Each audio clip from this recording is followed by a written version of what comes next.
बसपा ने किया इस सीट से अपना दूसरा प्रत्याशी घोषित। बीजेपी को लगा तगड़ा झटका। जी हाँ दोस्तों, आपने बिल्कुल सही सुना। मैं हूं पराग महेंद्र, आप देख रहे हैं नेशनल चौपाल।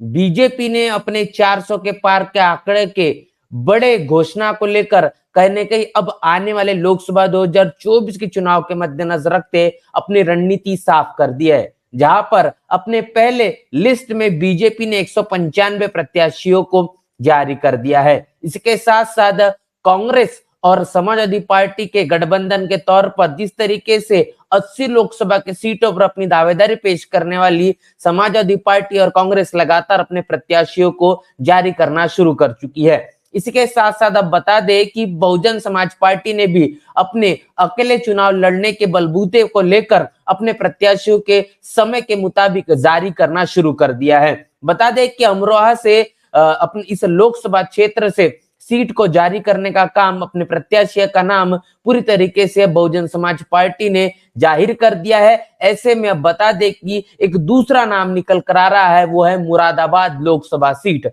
मुरादाबाद लोकसभा सीट से बहुजन समाज पार्टी ने अपने प्रत्याशी का नाम जारी कर दिया है और वक्त के मुताबिक अब ये कहने के बीजेपी के लिए बड़ी चुनौती साबित हो सकती है। तमाम आंकड़ों से आपको मैं रूबरू करवाऊंगा कि आखिर मुरादाबाद जो सीट है वो कैसे बीजेपी के लिए बड़ी टक्कर साबित होने वाली है और यहाँ पर बहुजन समाज पार्टी ने जो अपना प्रत्याशी घोषित किया है वो वक्त के मुताबिक कैसे दलित और मुस्लिम गठजोड़ के तौर पर कहीं न कहीं असरदार और सकारात्मक कहने के परिणाम बहुजन समाज पार्टी के लिए इस सीट से देखे जा सकते हैं। तो सबसे पहले आपको वो तस्वीरें आपको दिखाना चाहूंगा कि किस तरीके से अब बीजेपी बड़े बड़े वादों को लेकर फिर एक बार चुनावी मैदान में है और ऐसे में बीजेपी ने अभी तक अपने 195 प्रत्याशियों की जो लिस्ट जारी की है उसमें मुरादाबाद सीट के जो प्रत्याशी उनका नाम अभी फिलहाल में घोषित नहीं किया गया है, क्योंकि दिल्ली के आलाकमान से तमाम चीजें सुनिश्चित होंगी। ऐसे में अब मुश्किल बनी हुई है समाजवादी पार्टी और कांग्रेस के लिए कि आखिर किस तरीके से वो अपने प्रत्याशी को यहाँ पर चुनावी मैदान में उतारेंगे और क्या कुछ आने वाला लोकसभा 2024 का परिणाम होगा। ऐसे में बहुजन समाज पार्टी के राष्ट्रीय अध्यक्ष बहन मायावती ने अपने प्रत्याशी को यहाँ पर जारी कर दिया गया है। उनका नाम मैं आपके साथ में साझा करना चाहूंगा। यहाँ पर इरफान सैफी बहुजन समाज पार्टी ने मुरादाबाद सीट से इनको अपना प्रत्याशी घोषित किया है, जो कि नगर पालिका परिषद ठाकुर द्वारा के चेयरमैन भी है। और सबसे पहली बात की जिस तरीके से बीता जो 2019 का लोकसभा चुनाव रहा, जहां पर बहुजन समाज पार्टी और समाजवादी पार्टी एक गठबंधन था, इस गठबंधन के आधार पर जो प्रत्याशी समाजवादी पार्टी का यहाँ पर उतरा था, बहुजन समाज पार्टी ने इस लोकसभा क्षेत्र पे अपने प्रत्याशी को उतारने का काम नहीं किया था और ये सीट समाजवादी पार्टी के पाले में आई थी। और बता दें कि इस गठबंधन के आधार पर समाजवादी पार्टी यहाँ पर निर्णायक भूमिका में देखी गई,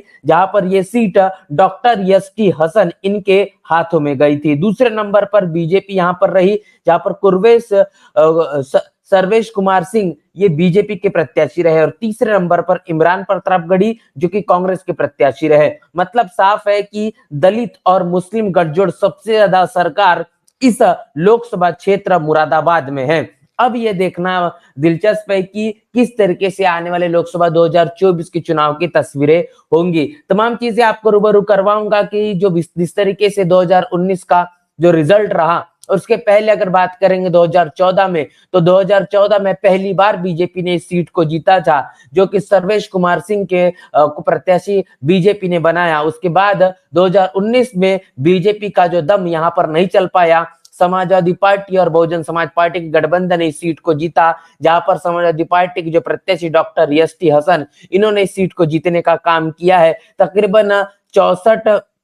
तकरीबन यहाँ पर 6,49,419 वोटों के साथ में इस सीट को जीता गया। तकरीबन यहाँ पर जो 6 विधानसभाएं मुरादाबाद में आती है, 6 में से 5 जो विधानसभाएं है, उन तमाम 5 विधानसभाओं पर समाजवादी पार्टी का यहाँ पर विधायक है और एक सीट पर बीजेपी के विधायक यहाँ पर बने हुए हैं। ऐसे में ये सीट बहुत ज्यादा असरकार है और समाजवादी पार्टी फिर एक बार अपने प्रत्याशी को उतार कर एक बड़ी दावेदारी यहाँ पर साबित करने की कोशिश करेगी। लेकिन जो वोट बैंक आपको बता दूं, तकरीबन 45 से प्रतिशत जो वोट बैंक है वो मुस्लिम समाज का यहाँ पर इससे अधिक मुरादाबाद की सीट पर मिलता है। और इसके साथ साथ 10% जो वोट बैंक है वो दलित समाज का है। तो आप समझ पाएंगे कि 55% जो वोट है वो 55% वोट ही निर्णायक होता है और इस मुरादाबाद सीट के लिए सबसे असरदार साबित होगा। ऐसे में सबसे बात यह समझना भी आवश्यक है कि जो दलित और मुस्लिम वो जो गठजोड़ है वो किस पाले में जाएगा।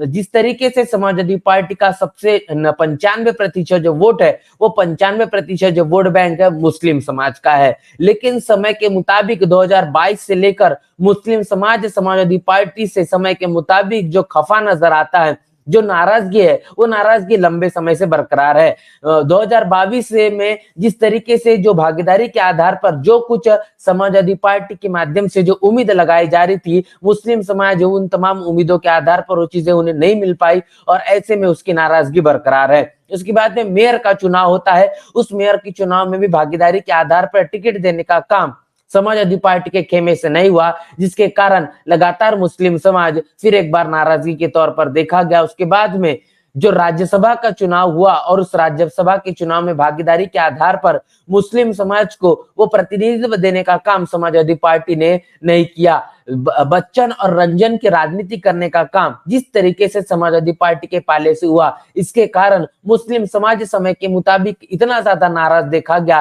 कि बड़े से बड़ा जो मुस्लिम समाज का जो नेता है वो समाजवादी पार्टी से इस्तीफा देता हुआ नजर आया। अब ये तमाम चीजें जो समाजवादी पार्टी के खेमे में हुई, इसका असर निश्चित रूप से लोकसभा 2024 के चुनाव में देखने को मिलेगा। ऐसे में ये तमाम जो मुस्लिम समाज जो है वो नाराजगी लगातार समाजवादी पार्टी के साथ में देखने को मिल रही है। अगर ये नाराजगी के तौर पर ये पूरा का पूरा जो मुस्लिम समाज का रुख अगर बहुजन समाज पार्टी के पाले में चला जाता है, जो कि वक्त के मुताबिक देखा भी जा रहा है, तो निश्चित रूप से दलित और मुस्लिम गठजोड़ ये बहुजन समाज पार्टी के पाले के लिए बहुत सकारात्मक भूमिका निभाएगा और इमरान सैफी जिनको बहुजन समाज पार्टी ने अपना प्रत्याशी बनाया है, यहाँ पर इनकी जीत निश्चित रूप से सुनिश्चित हो सकती है। लेकिन जब तक के परिणाम नहीं आ जाते तब तक कुछ कहा नहीं जा सकता। जिस तरीके से जातीय समीकरण को बिठाने का काम बहुजन समाज पार्टी के जरिए इस मुरादाबाद सीट में किया गया है, अब ये निर्णायक होगा कि क्या कुछ आने वाले परिणाम इस लोकसभा सीट से देखे जाएंगे।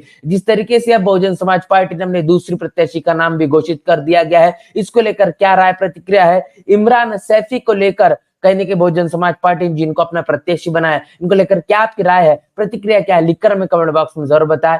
बने रहे नेशनल चौपाल के साथ, मिलते नए वीडियो में, तब तक के लिए जय भीम, जय भारत।